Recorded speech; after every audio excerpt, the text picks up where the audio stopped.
Hey guys.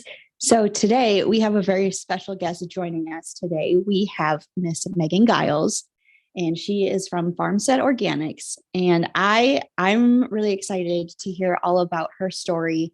Becca kind of introduced me to Megan's story since Becca started getting into the tallow making with the candles. And she said Megan would be a really great person to talk to from kind of a different perspective using the tallow products into like body butters and lip products and just face stuff and all of the things. So, welcome, Megan, to the show, and thank you for being here. Thank you, Amber. Yeah, I'm happy to be here. Amber just kind of went over stuff with me, and actually when Becca reached out, she's like, "Hey, hey Becca." um she was like, "Hey, would you be interested in coming on the podcast?" And I looked at my husband and I had like tears in my eyes. I was like, fangirl moment, fangirl moment. So, Well, yeah, I'm happy to be here. we appreciate you taking time for us because I know you've got a couple little kids and it's hard to make time for everything. So, would you mind kind of just starting off by giving us a little bit of your background, a little bit of your history, what you do, where you're from, how you got to where you are now? Just the Sure. basics. Yeah, sure. So, well, we have a beef farm. So I'm all about the kind of like farm life, promoting farm products. And so the tallow was a really good fit. The other thing that I'm pretty passionate about within like the last 2 years is just kind of like being more natural and using local products, and especially like anything ag related, I guess, that can better our lives. I don't know if that's a good way to put it or not, but both of the boys have always had eczema since they were born. They've always had eczema pretty bad, especially in the winter. Their skin gets dry. And so I was looking into making my own lotion because nothing was working. We actually got a steroid cream from our doctor, and that wasn't even working. So I'm like, what am I supposed to do? Type of a thing. So I started looking into it, and I'm like, I'm just going to make my own. So I start Googling, like, what can I use? What can I use? And I'm like, tallow, that's great. Like, we have a beef farm. Now, granted, we don't. So a lot of our beef that we raise is for show stock. We sell a lot to 4-H kids to show, but we don't butcher a lot. So I don't get to use our own tallow, unfortunately, but we do have a meat shop in town, and their farm is actually on the same road as us down the road. So in their meat shop in town, they have tallow. So I go there and buy their tallow, which is great. And in return, I get to sell my inventory at their store. Oh, So that's been nice. super fun. Yeah, yeah. So that's it's kind of just been like I started and then people started asking me about it, and I was literally starting this as a hobby to like help the boys out with their skin, and like for my own sanity to like find clean products and just, I don't know, cut out all the junk that's in stuff, Mhm. you know? Um, but yeah, so it just spiraled. And then I was telling Amber earlier, I said, once I started this, I'm like, what else can I make? My brain just started spiraling. I'm like, okay, I got to make this and this and this. And I have a whole list of recipes I want to try, but I try everything on myself first for like a good week and then go from there. I did the same thing when I like started looking into tallow. Like there's so many things you can do. And I was like, okay, I need to make this and this. And then my mom would be texting me. She's like, you should make this. And I'm like, oh, I don't have enough hours in the day. I know, I feel that. I just I don't know, I've like when I first started, I was giving it to like my mom and my sister and my grandparents. I'm like, can you try this and tell me what you think? Can you try this and tell me what you think? But yeah, I had some good testers, that's for sure. How That's how, long? because it's hard to, like when you're putting a product on yourself, it's like, Yeah. okay, is it going to work? Or like, is it going to affect different people? So that's nice that your family could be guinea pigs for you. Yeah. Did you notice a pretty big change with your boys with the eczema when you started using it? Like, could you notice in like a week or so? Yeah, I do notice that, like, I mean, it's not a cure by any means. Obviously, it's a lotion, it's topical. So I mean, I've noticed if I do it every day consistently for a week, it's basically gone. Easton, especially our oldest, he gets like, I don't know, like quarter size spots on his one leg, and they get raised and kind of red and like, Ouch. I don't know, inflamed almost, and it completely calms him down and takes the redness away. He does have a little bit of bumps left over, but by like day 7, they're completely gone.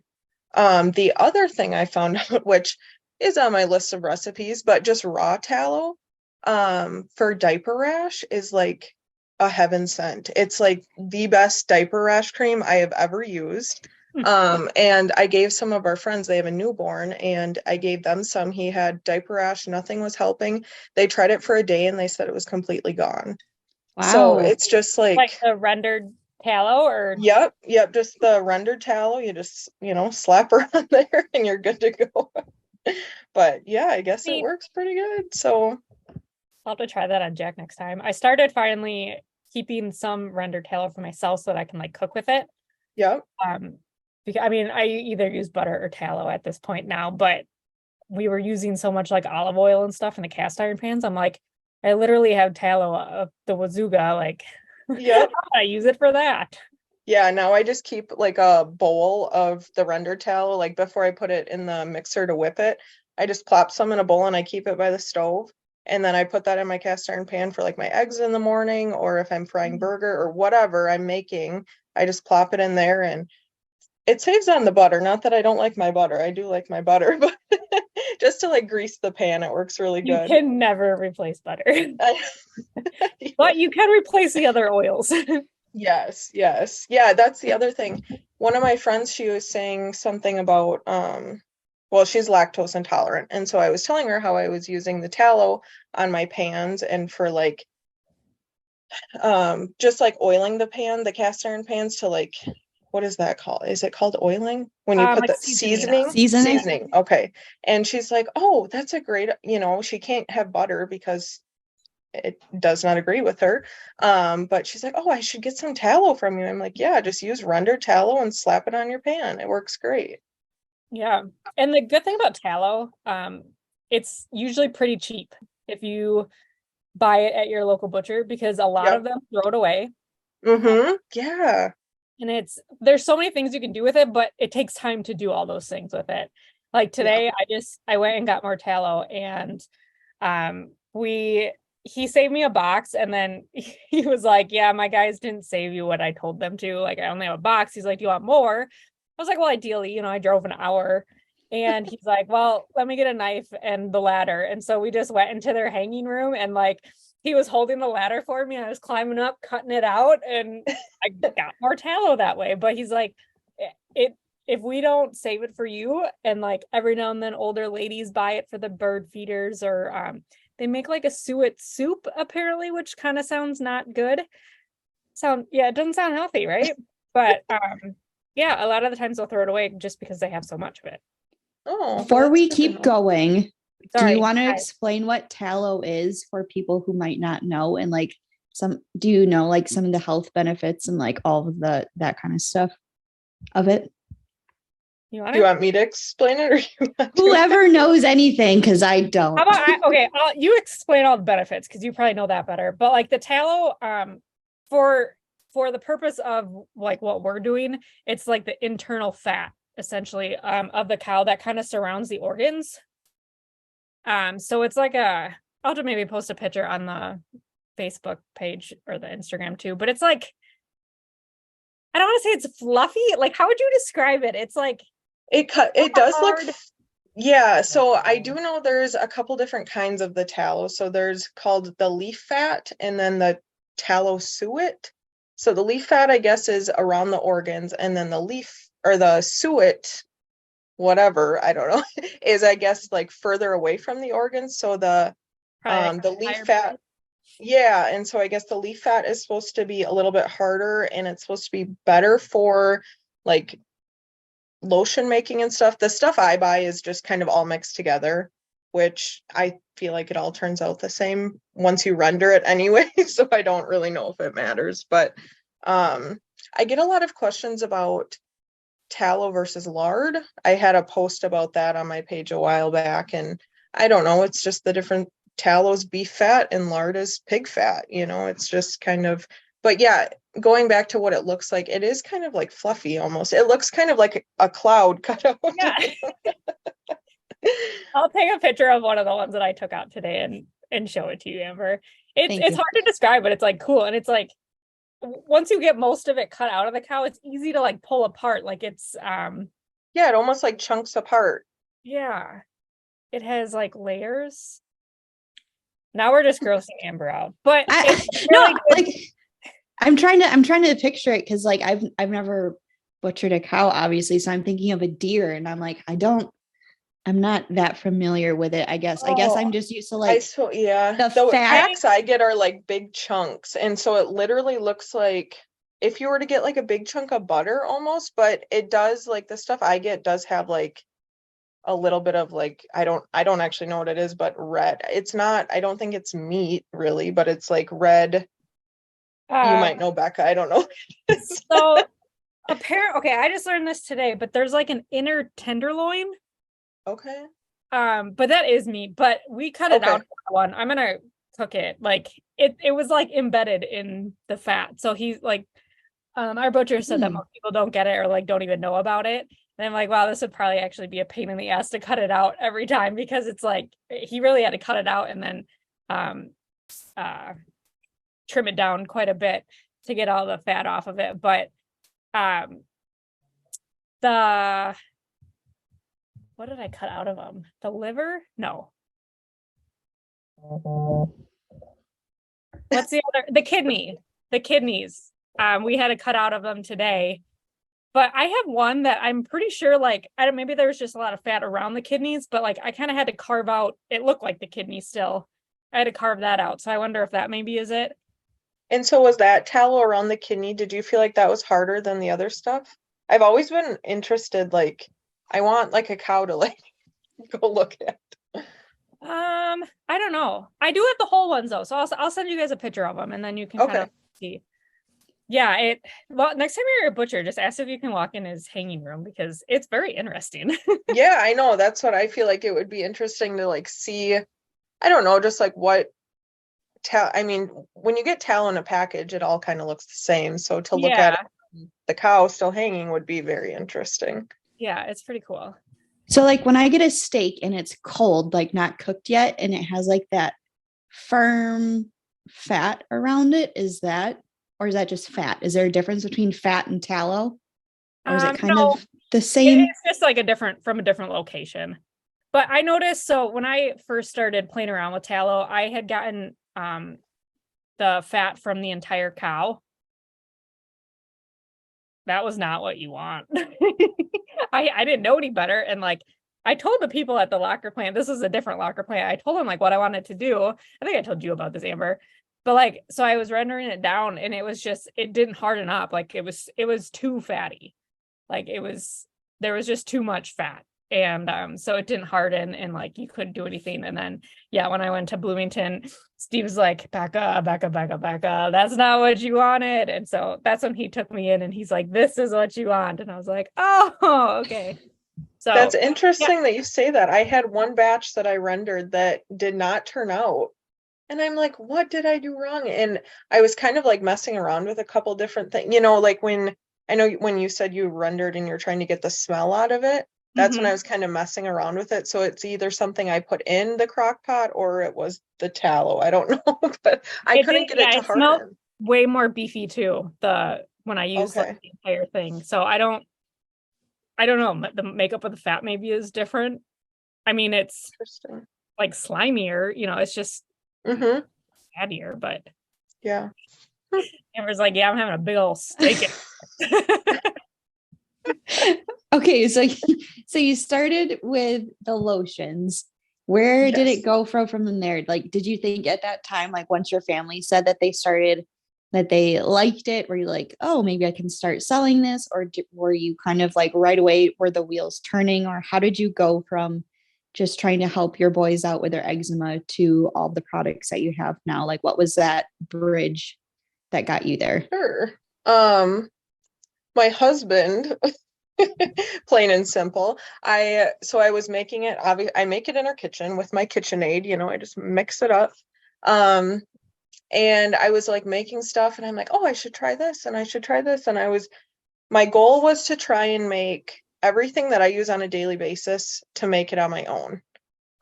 So not with tallow, I make my own toothpaste and my own mouthwash, and then like some other stuff that's not tallow based. But as far as tallow, I did the body balm first, and I was using that as like my main lotion. And I use a scrub in the shower for Amber. I remember a long time ago you talked about your barnacles. I Yes. also get those. So I use a scrub in the shower, and I'm like, I wonder if I could make my own scrub, And we have a local coffee shop that I absolutely adore, and it's Hope and Anchor, and they sell their ground coffee, and you can do a coffee scrub. And so I'm like, okay, I'm getting some coffee grounds after work. I'm going to go home and make a coffee scrub. And so I went home and made the coffee scrub, and I brought some to the owner of the coffee shop to try, because I'm like, try this out. Again, I need guinea pigs, so try it out, because my opinion might not be somebody else's opinion, and my skin might not react like somebody else's skin either. So I gave her some, and she's like, oh my gosh, this is great. It's amazing. So I kind of went from that to, okay, well, I'm a chapstickaholic. So I'm like, I'm going to try chapstick. Tried that, liked it a lot. And then I had people like asking me like if I'm going to start selling it. And I'm like, no, this is a hobby. Like I have enough hobbies. This is just going to be another hobby. I'm not doing this as a business. And then my husband goes, well, are you going to sell this stuff or what? And I'm like, no, I'm not. He goes, are you sure? I think you should sell it. So here we are. But yeah, it's been a very short, I have to say, it's been like a very short timeline. I think I started back in November, December, and now it's April. So it's just been a very, like, I started posting stuff, and then people reached out to me to sell in their stores, and then I had people, asking to buy it, and it's been great. It's been fun. But it's been kind of a whirlwind. It's just my brain's always running now.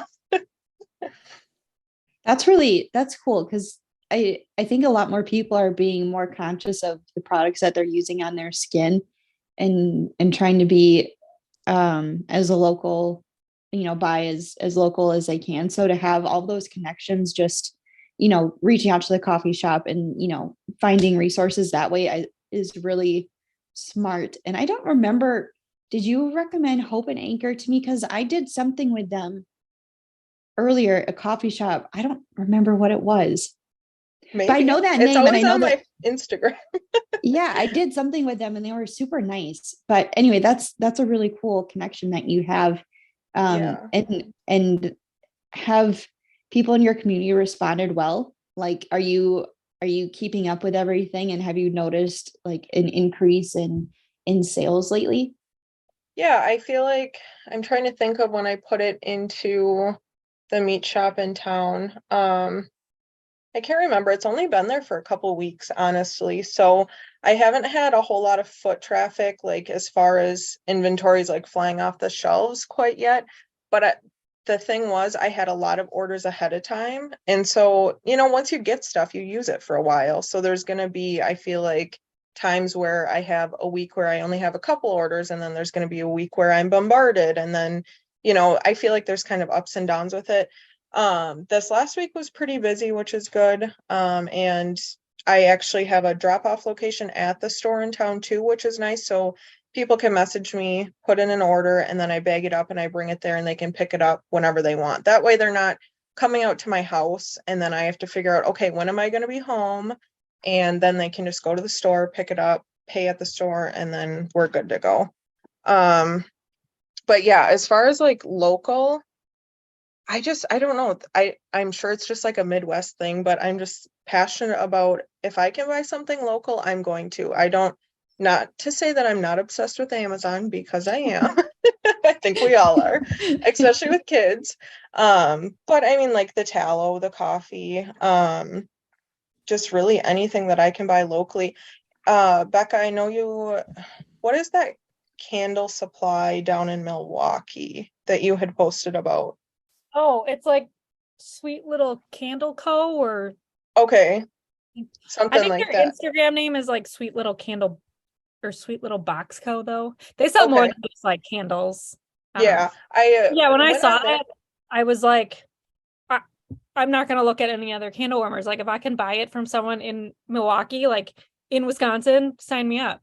Right. Yeah, that's so where I was going with that is I looked at their website because you posted that and I'm like, I wonder if they sell like jars and stuff I could use. So I looked on their website and reached out to them about getting jars because the jars that they use for their candles looks like very similar to what I use.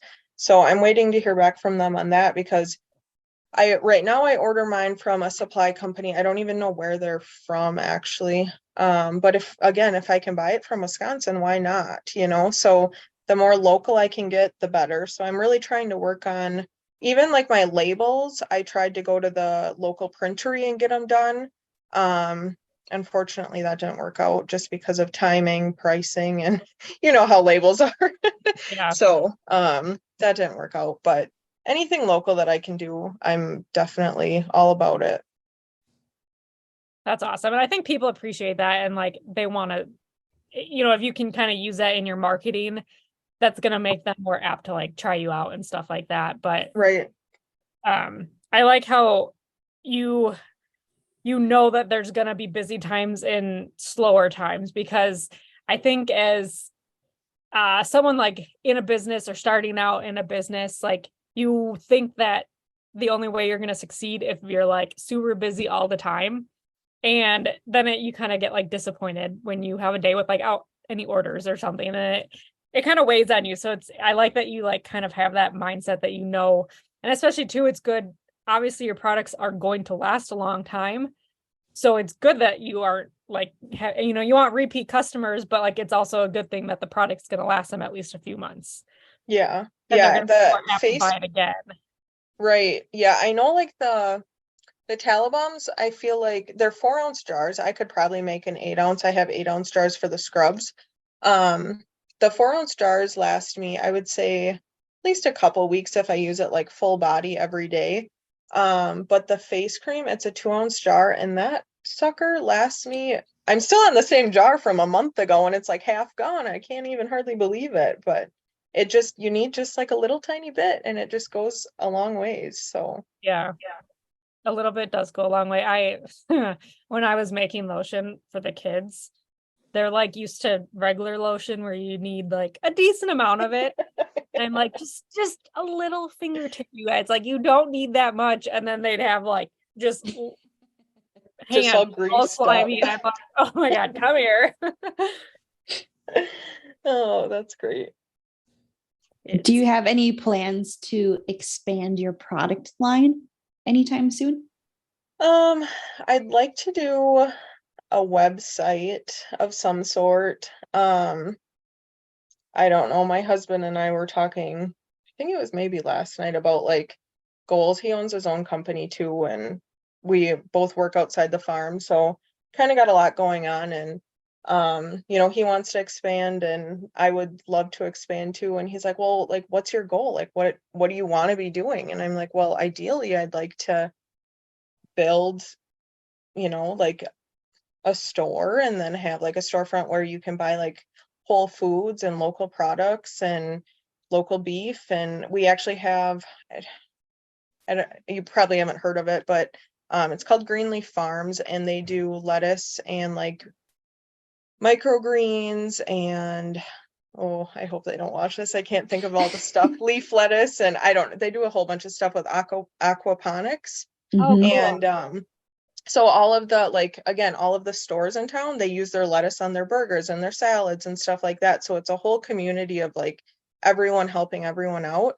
And to have a store where you could just bring all of that to one place would be awesome, I think. And just to have, local meat, local veggies, local dairy, maybe. I don't know. I mean, I'd love to have raw milk, we can't. I don't know if that's legal or not, but Pet food, no, not legal. but that would be, that would kind of be a goal. So maybe, Like I a don't know. like a farmer's market that's open all the time. Right, Mhm. right, yeah. And just somewhere people can go and get fresh produce and they know that hey, it came from down the road, type of a thing. I would love to have something like that around here. So I'm not just limited to my Walmart and my Aldi. I love them, but I would I would rather pay extra to know that my food is local and like good quality. I Right. would much rather have that. So I think a lot of people would be excited to see that happen. So if you could do that, that would be I think I think it would be really huge and a lot of people would appreciate that. So Yeah. don't give up on that one. That's a pretty cool idea. Thank And it's you. like a convenience thing too, because a lot of farms do sell, but it's like you got to go to one farm for your eggs, one farm Mhm. for your beef. Like Mm-hmm. it's a lot easier just to go to Walmart then at that point. But Right. then if you can Yeah. have a store with it all, that's my long-term dream too, is to like have a little farm store that like I could just have like local products. That's all I would want. Or if I can get my candles into a store like that, that'd be cool too. Yeah. Yeah, Probably more absolutely. feasible for me, but Yeah. Well, even like the meat shop in town, I mean, they're obviously like their beef is raised in Chautauqua and it goes to the butcher and then it's sold right in town in Chautauqua. And for that from like literally I know some people say like farm to table, I say pasture to plate. It's like a lot of Chautauqua is a pretty big tourist town. So it's kind of funny in the summer when they go to the meat shop and buy their beef and then they drive outside of town and they'll park like on the side of the road and like watch the cows. They're like, oh, that's where our food came from. It's not just from a store, it's actually from the pasture. that's awesome. Yeah, so Do you have any plans to do like farmers markets or little like pop-up shops maybe this summer if there are a lot of tourists? yeah, we have down, it's not right in town, but down the road, right off the highway, there's farmers markets every Saturday morning. And I thought about doing that again with two small kids. It's hard. I mean, I'm sure you guys know that. So ideally I would like to. And I know there's like so in May, yeah, May 11th, I think it is, there's like a women's health night that's in town. I'm gonna do that. And hopefully some farmers markets. I just can't commit to every Saturday morning from like 9 to noon. We have family stuff going on or crops or farming or other business, family stuff going on. So it's just not something I can do every Saturday, but some Saturdays I would like to, especially they do like a Christmas in July. 4th of July is a big one for us too around here in town. And then the coffee shop, Open Anchor, they have a courtyard outside where you can like sit outside in the summer and they do a Christmas in the courtyard. Oh, So fun. I'm hoping to do that in the winter and they have like hot chocolate and heaters and I think they did last year, they closed down part of the road. It keeps expanding, which is awesome. So I'm hoping to do that this winter as well. Awesome. You have maybe you talked about this before I hopped on, but for like your products, do you have different I don't know if scents is the right word, but like different essential oils that you add to it, or is it unscented? So I do have one unscented tallow balm just because somebody might be sensitive. There's some people that are just allergic to almost everything, which I feel for them. That would really suck. Yeah. So I do have a couple unscented, um, like not even the whip, just like the raw tallow I use for like baby butt cream or whatever. But I do have a couple unscented otherwise.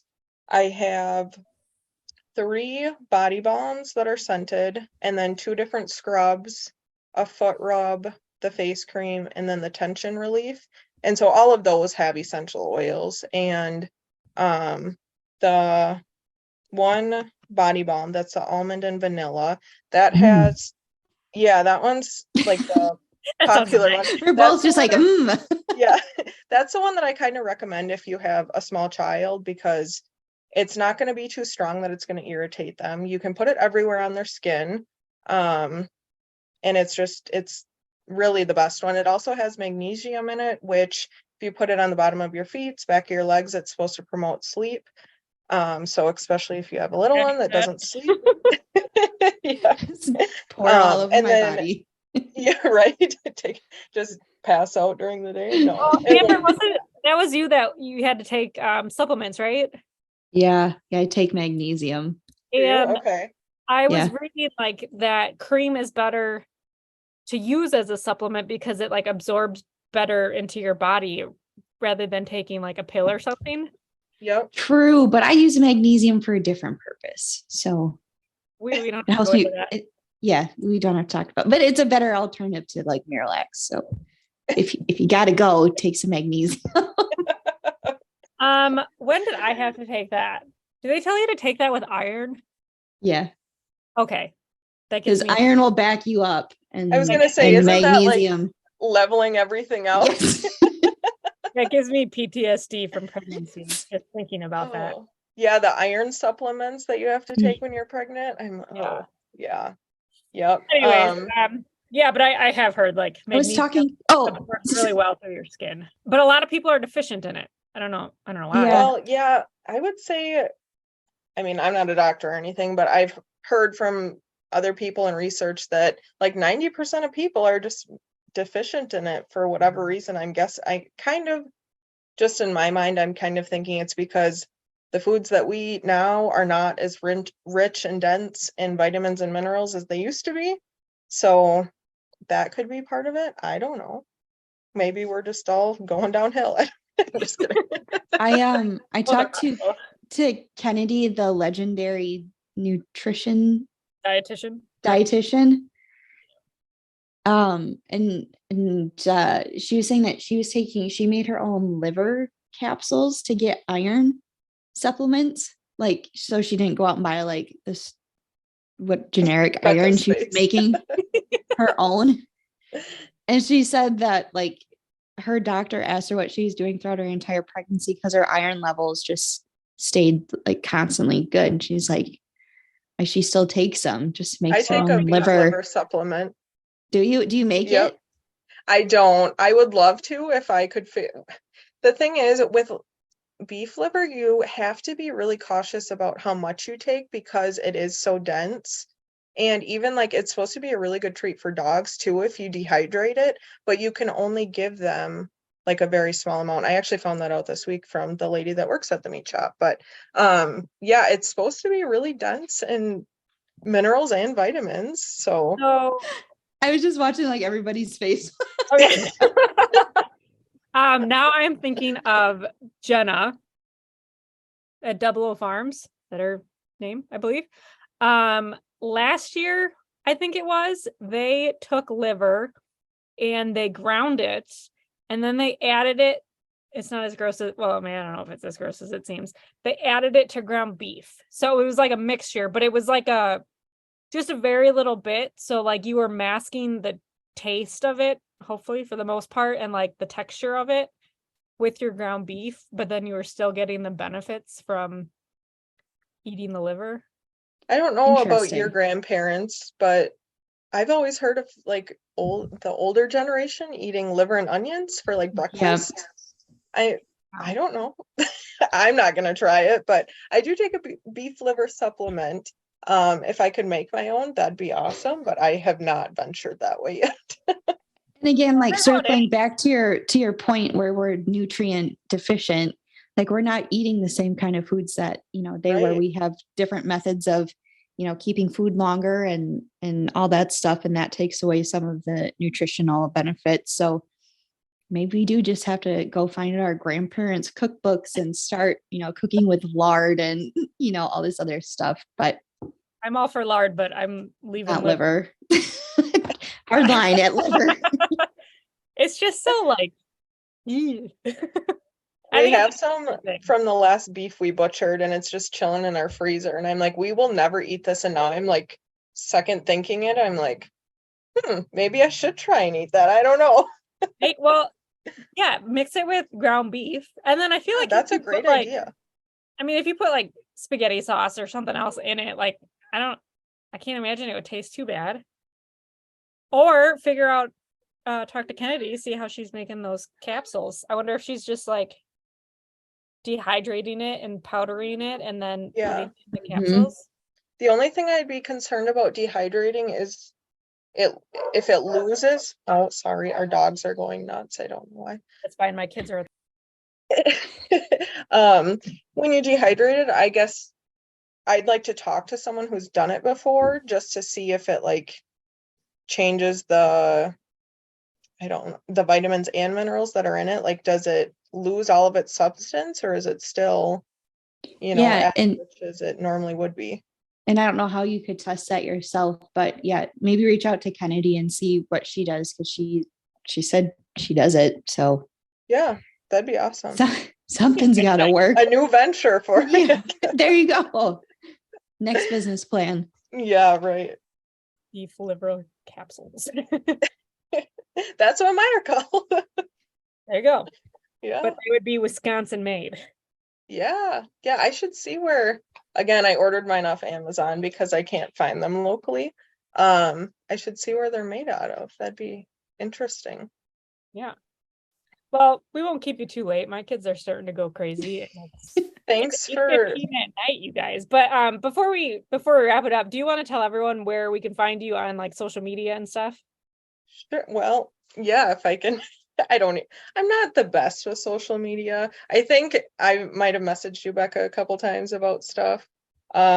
Especially like this was my first time making a separate Instagram for a business. We have like other pages on Facebook, but my Instagram is Farmstead Organics WI, and Facebook is just Farmstead Organics. So yeah, look us up and give us a follow, check out our products. Again, I don't have a website yet, unfortunately, kind of still working on that, looking at options. I looked into maybe doing an Etsy store. I don't know pros and cons of that. I know I talked to Becca about her website a little bit too. So hopefully in the near future we'll have a website, but as of right now we don't. So just message with orders, and thank you guys for meeting with me this late on a Friday night. That's awesome. I'm glad that we were able to all get on here, and thank you for your time, really. Yeah, it is actually a miracle that Amber and I were together here, and that, well, I mean, I was a little late. But I was putting Jackson to bed and I could not find his pacifier. Oh, we lost ours today too. And like the kid shouldn't have a pacifier yet, but he needs it at bedtime for my sanity. So anyways, I was like looking everywhere and I'm like, oh my God, I'm going to be late, but we made it. So we made it work.